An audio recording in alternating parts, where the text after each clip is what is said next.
दोस्तों, इस फिल्म का नाम है सेरेनिटी, जो साल 2019 में रिलीज हुई थी। इसकी कहानी में एक रहस्यमयी द्वीप होता है जहां पर डिल नाम का एक आदमी फंसा हुआ है। वो ये जानने की कोशिश करता है कि वह इस द्वीप पर आया कैसे और कब, क्योंकि यहाँ से बाहर जाने का कोई रास्ता नहीं था। समझने के लिए अंत तक जरूर देखें। फिल्म की कहानी शुरू होती है तो हम देखते हैं डिल को, जो इस कहानी का मुख्य किरदार है।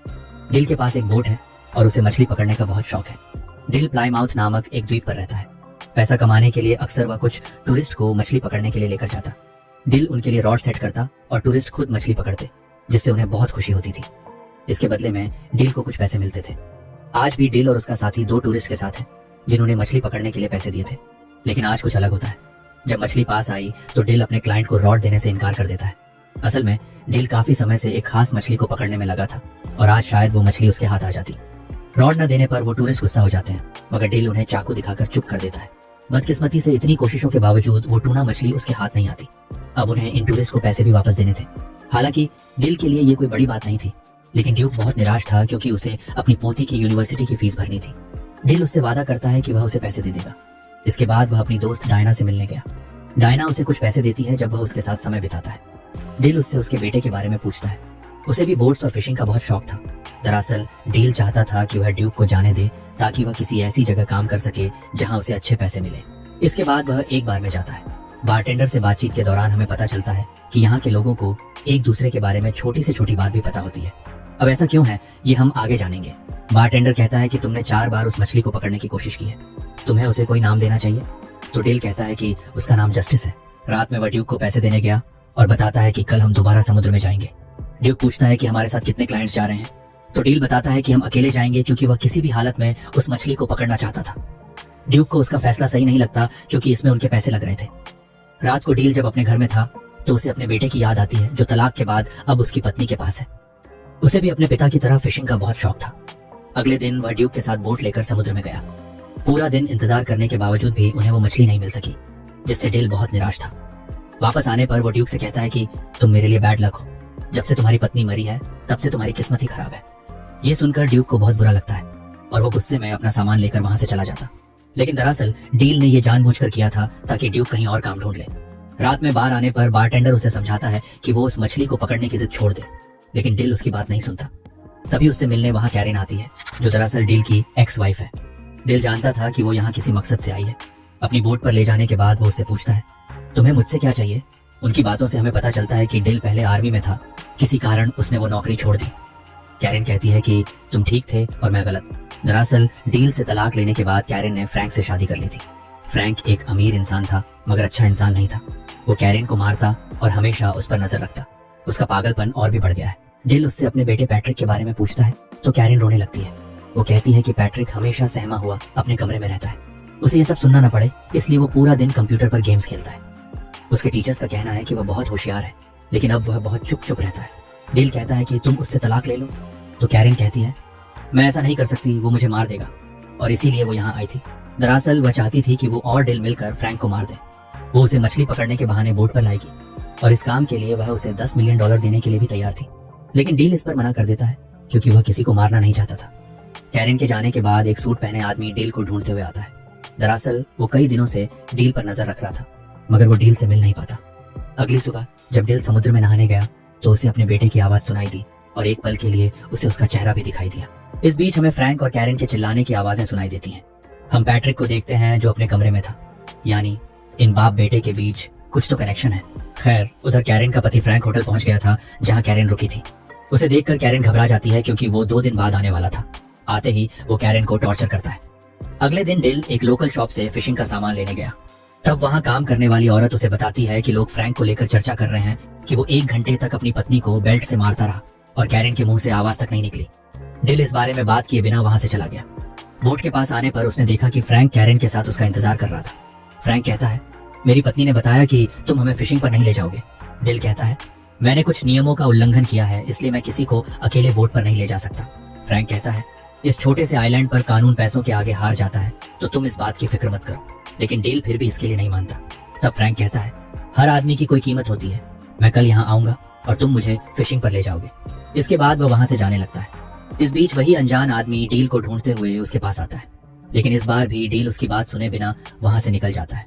वो आदमी अपनी घड़ी देखकर कहता है, मैं 20 सेकंड लेट हो गया, कुछ तो गड़बड़ है। बाद में डिल एक मछली बेचने जाता है, जहाँ कार्लोस उसे बताता है कि तुम्हें कोई ढूंढ रहा था, लेकिन डिल को इसमें कोई दिलचस्पी नहीं होती। फिर वह डायना के बिल्ली को देने जाता है जो गुम हो गई थी। डायना कहती है, मैंने सुना कि कैरेन ने तुमसे मदद मांगी थी, तुम एक अच्छे इंसान हो, मुझे लगता है कि तुम्हें उसकी मदद करनी चाहिए। वहां से निकलने के बाद ड्यूक उससे मिलने आया। वो कहता है, फ्रैंक तुम्हें सिर्फ एक टूर के लिए $10,000 देने वाला है, मुझे अपनी पोती की फीस देनी है, तुम्हें उसकी ऑफर मान लेनी चाहिए। डिल कहता है, मैं तुम्हारी बात क्यों मानूं? तो ड्यूक कहता है, मैं जानता हूं तुम ये सब क्यों कर रहे थे, लेकिन मुझे तुम्हारी रहम की जरूरत नहीं, मुझे तुम्हारी मदद चाहिए। अब ड्यूक की मदद करने के लिए डिल मान जाता है। बाद में कैरेन फिर से डिल से मिलने आती है। डिल कहता है, मैं उसे सिर्फ फिशिंग पर ले जाऊंगा, मैं उसे मारने वाला नहीं हूँ। तो कैरेन कहती है, वो मुझे और पैट्रिक को मार देगा, मैं जानती हूँ कि तुम उससे बात करते हो, वो अपने कंप्यूटर से तुम्हें सुन सकता है, तुम दोनों एक दूसरे से जुड़े हुए हो। डिल उसकी बात का कोई जवाब नहीं देता। खैर, बाद में जब वह और ड्यूक समुद्र में होते हैं तो डिल अपने दिल की बात कह देता है कि उसे यहाँ कुछ गड़बड़ लग रही है। फिशिंग के दौरान डिल फ्रैंक से पूछता है कि क्या उसके बच्चे हैं। तो फ्रैंक कहता है, मेरा एक सौतेला बेटा है, मैंने उससे दोस्ती करने की बहुत कोशिश की, लेकिन वो पूरा दिन अपने कंप्यूटर पर लगा रहता है।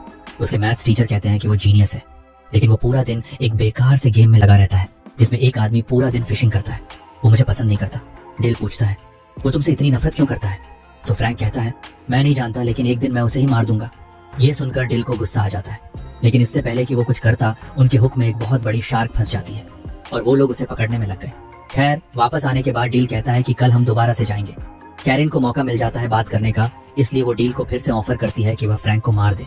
कैरेन कहती है कि पैट्रिक भी यही चाहता है। ये सुनकर डिल सोच में पड़ जाता है। ड्यूक ने भी उनकी बातें सुन ली थी। वह डील से पूछता है, क्या तुम उन लोगों को जानते हो? तो डील कहता है, वो मेरी एक्स वाइफ है। आर्मी में नौकरी के दौरान मैं एक जंग पर गया था, वहां से लौटने के बाद मुझे पता चला कि वो फ्रैंक के पास जा चुकी है। ड्यूक उसे सलाह देता है कि हालात चाहे जैसे भी हों, उसे किसी को मारना नहीं चाहिए।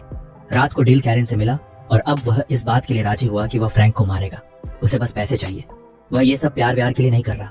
जब डील घर आया तो वही अनजान आदमी उससे मिलने आया था जिसे हमने फिल्म में कई बार देखा। खैर, वह एक डिवाइस लेकर आया था जिससे डिल उस ट्यूना मछली को पकड़ सकता है जिसे पकड़ने का सपना डील बहुत समय से देख रहा है। और ये डिवाइस वह आदमी डील को मुफ्त में देने वाला था। उस आदमी के मुंह से निकल जाता है कि यही खेल का नियम है और मैं ही नियम हूँ।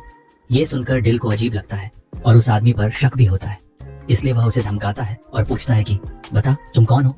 तब वह आदमी, जिसका नाम रीड है, बताता है कि असल में ये सब असली नहीं है, ये बस एक खेल है और खेल का नियम है कि यहाँ कोई मरेगा नहीं।